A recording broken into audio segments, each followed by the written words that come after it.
got to have a purpose no matter what you do in life. You got to have a purpose. So that's rule number one, have a vision.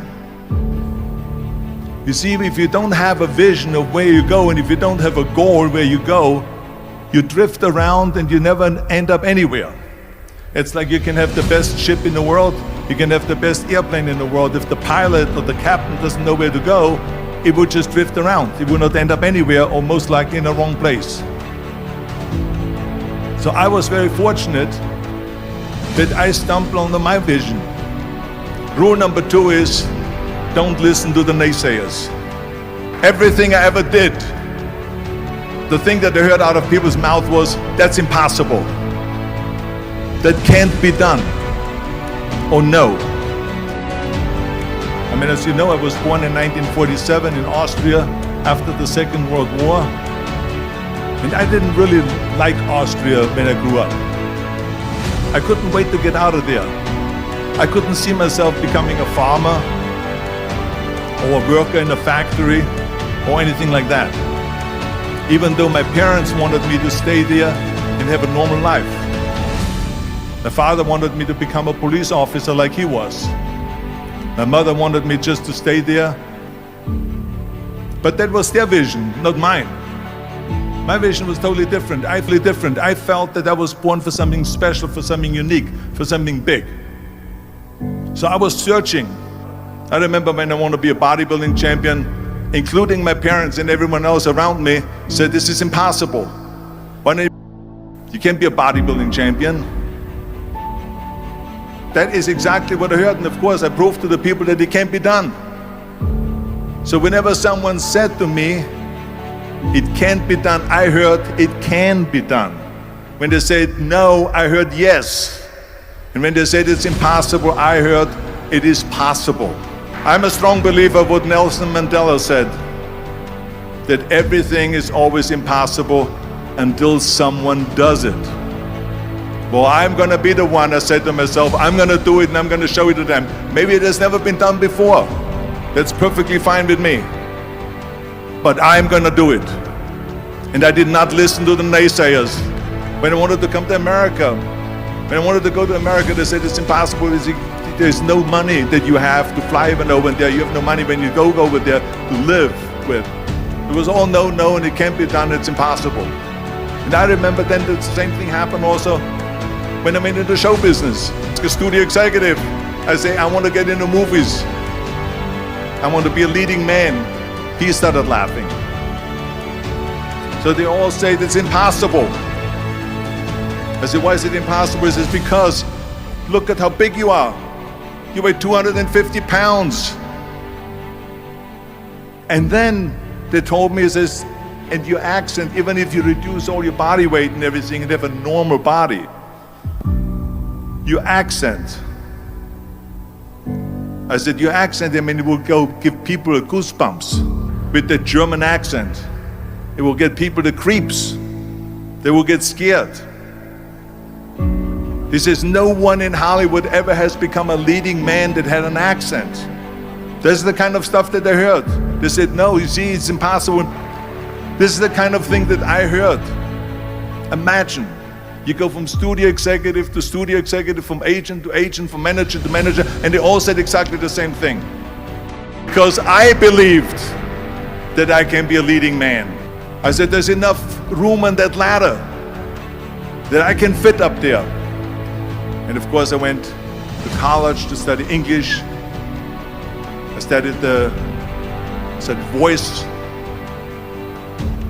accent removal, acting classes, and all of this stuff, all day long. I worked and I worked and I worked. And within a short period of time, I made one movie called Hercules in New York, which of course went right into the toilet. It didn't discourage me. I still had the same vision. And then all of a sudden I did Streets of San Francisco. I did Stay Hungry and Pumping Iron and The Villain. And then all of a sudden I was asked by Dino De Laurentiis and the Universal Studio, the biggest studio, to star in Conan the Barbarian.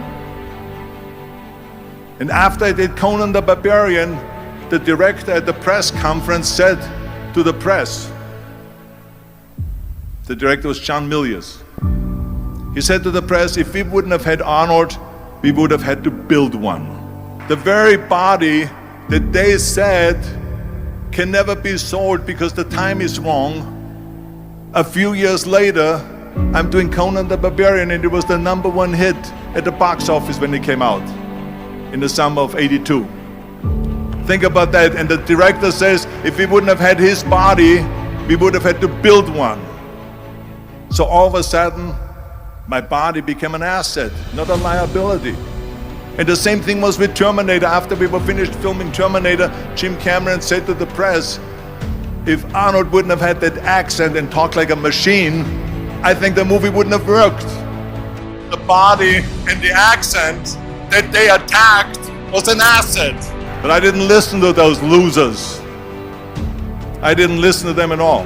It's just the reality of it is that you cannot listen to the naysayers. So this is a very important lesson for all of you.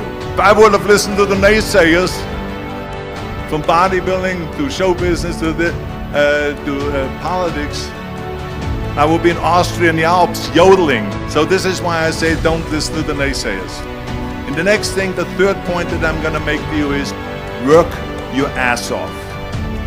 There is no magic pill. There is no magic out there. You cannot get around. You have to work and work and work. And it drives me crazy when people say they don't have enough time to go to the gym for 45 minutes a day and work out. Or to do something for 45 minutes to an hour a day to improve. If it is physically improve or if it is mentally to improve. Imagine you read 1 hour a day about history. How much you will learn after 365 hours in 1 year. Think about if you study about the history of musicians, of composers, how much you would know. Imagine if you would work on a business, on some business that you want to develop every day for an hour. Imagine how further along you will go and get. So it drives me nuts because when people say we don't have the time, we have 24 hours a day. We sleep 6 hours a day, so that gives you still 18 hours. The average person works around 8 to 10 hours. So let's assume it's 10 hours, so we have 8 hours left.